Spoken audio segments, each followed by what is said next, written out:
Nut বল্টু nut বল্টু nut বল্টুর কাণ্ড কারখানা।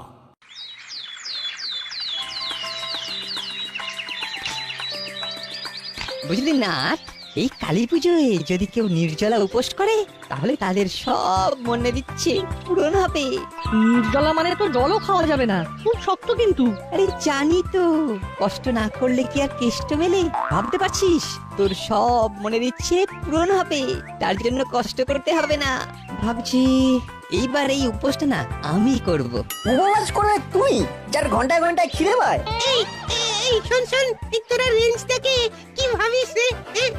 রেঞ্জটা যখন বলেছে তখন রেঞ্জটা করে দেখাবেই, বুঝলি? ঠিক আছে রেঞ্জ, আমিও তোর সাথে নির্জলা উপোস করব। তুইও করবে?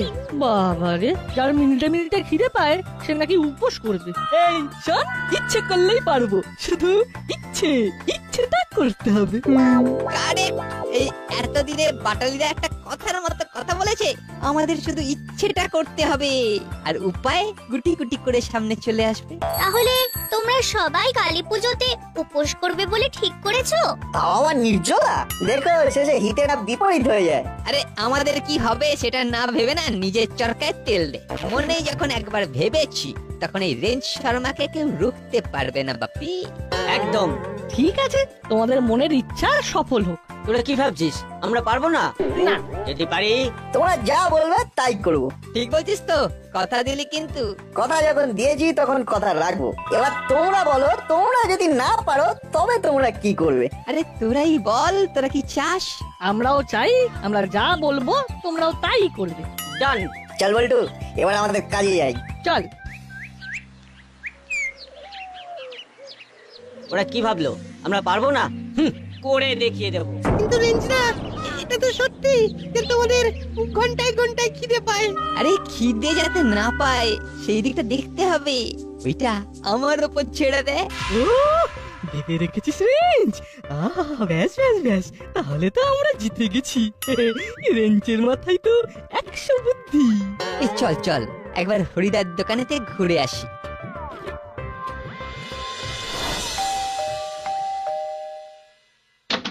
ওমা, তোরা? তোদের রেঞ্জদা তো বাইরে। রেঞ্জদার ওখান থেকেই তো আসছি, একটা খবর আছে আন্টি। খবর? কি খবর? খবরটা কিন্তু রেঞ্জদাকে বলবেন না, প্রমিস করতে হবে। করলাম, প্রমিস করলাম। এবার বল। রেঞ্জদা একটা ভীষণ ভালো চ্যালেঞ্জ নিয়েছে। খুব ভক্তি হয়েছে আজকাল। তাই? ঠাকুরের ওপর ভক্তি? কি বলছিস কি? কই, আমার তো নজরে পড়েনি। আমাদের নজরে পড়েছে। আজ তো আমাদের সামনে একটা প্রতিজ্ঞা করে ফেললো। প্রতিজ্ঞা? কি প্রতিজ্ঞা? রেঞ্জদা বললো এবার কালী পুজোয় নির্জলা উপবাস থেকে মায়ের পায়ে অঞ্জলি দিয়ে মায়ের কাছ থেকে ভক্তি চেয়ে নেবে। হ্যাঁ, তাই রেঞ্জ বলেছে? তবে ওই কথাই রইলো, রেঞ্জদার যেন না জানে। হ্যাঁ, আমরা তো সবাই রেঞ্জদার ভালো চাই। সে তো জানি, এটা আবার বলতে হয়? আমাদেরও দেখতে হবে আন্টি, যে ওই রেঞ্জটার যেন ভক্তিভাবটা বজায় থাকে। ও মা, ও ভুলে গেলেও আমি ভুলবো না।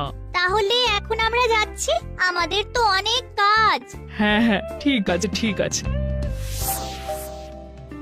ও, এখন আবার কে ডাকে? যাচ্ছে।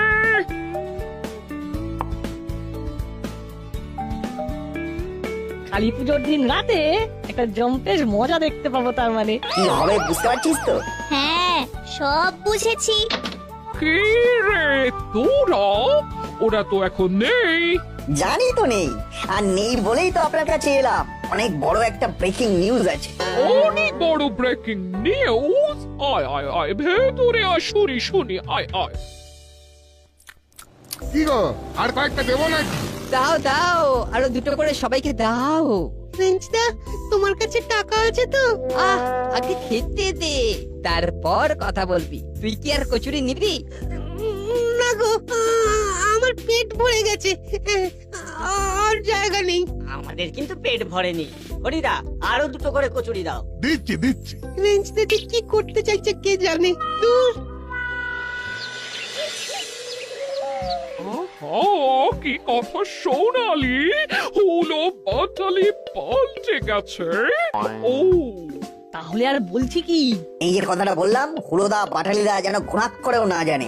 আসলে ওরা কাজটা নীরবে করতে চায়। আমাদের বললো ভক্তি কখনো দেখাতে নেই।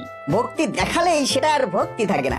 আহা, কি কথা শোনালি রে, সবই মায়ের ইচ্ছে।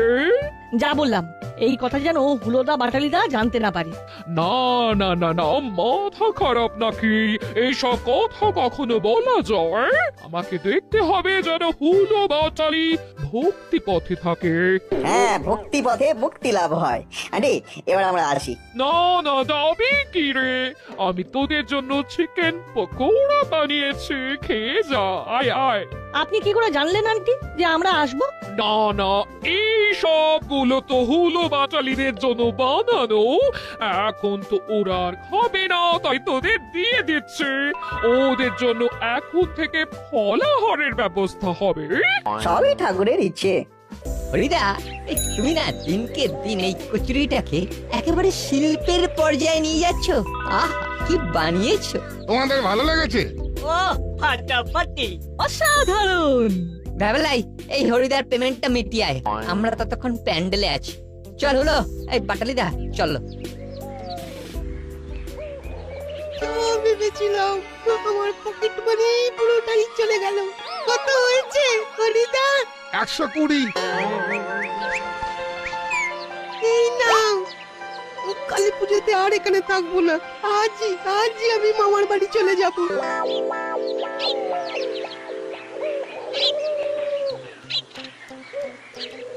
এবার আমাদের গন্তব্য থানা, বড়বাবুকে জানাতে হবে। ওই দেখ, করালি দাদু আর কর্মকর্তা আঙ্কেল আসছে। তাহলে নির্জলা উপবাসের কথাটা হালকা করে জানিয়ে দেবো। শুনেছেন আঙ্কেল, রেঞ্জদা, হুলোদা আর বাটালিদার কথা? কেন, কি করেছে ওরা? কি করেনি শুধু সেটা বলুন। ওরা পুরো চেঞ্জ হয়ে গেছে। চেঞ্জ হয়ে গেছে মানে? আজ হঠাৎ করে রেঞ্জদা আমাদের বলে ওরা কালী পুজোর দিন সকাল থেকে নির্জলা উপবাস করে মায়ের পায়ে অঞ্জলি দেবে। বলিস কি রে? তবে আর বলছি কি, আমাদের আরো বলেছে এসব কথা কাউকে না বলতে, পাঁচ কান করতে চায় না ওরা। কিন্তু আমাদের মনে হলো এই কথাগুলো সকলের জানা উচিত। সবাই তো ওদের অন্যভাবে দেখে। আমাদের জানিয়ে ভালো করেছিস। ওদের সম্পর্কে আর নেগেটিভ ধারণা রাখবো না। যারা ভক্তির পথে থাকে তাদের সাথে ঈশ্বর থাকে। ওরা যেন না জানে দাদু। জানবে না। তোরা এখন যাচ্ছিস কোথায়? মামার কাছে। মামাকেও আমরা জানাবো। সন্ধ্যাবেলা ঠাকুর আনতে যাবো, তোরা সবাই যাবি কিন্তু। ঠিক আছে।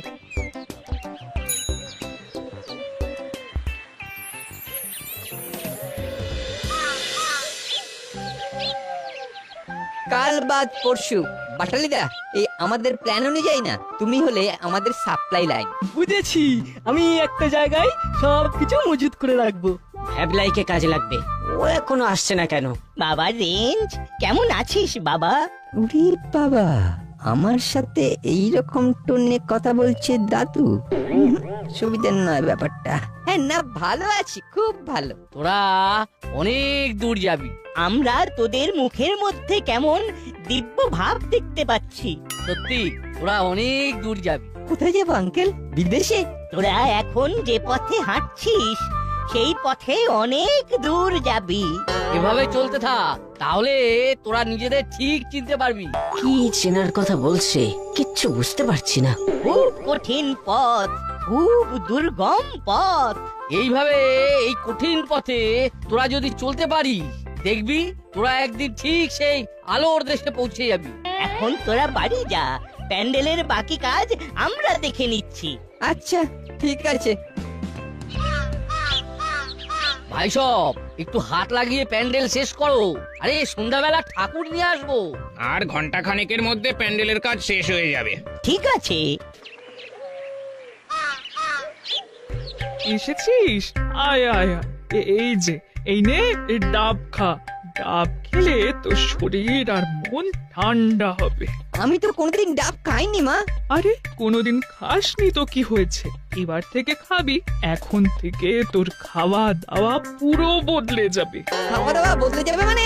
এখন যে পথে তোরা চলছিস সেই পথের উপযুক্ত খাবার তোদের খেতে হবে, নইলে পিছলে পড়ে যাবি। এখন ডাবের জলটা খা আর তারপর স্নানে যা। কি যে হচ্ছে না কিছু বুঝতে পারছি না, সবাই কি সব পথের কথা বলছে, এখানে রাস্তা তো একটাই রে বাবা।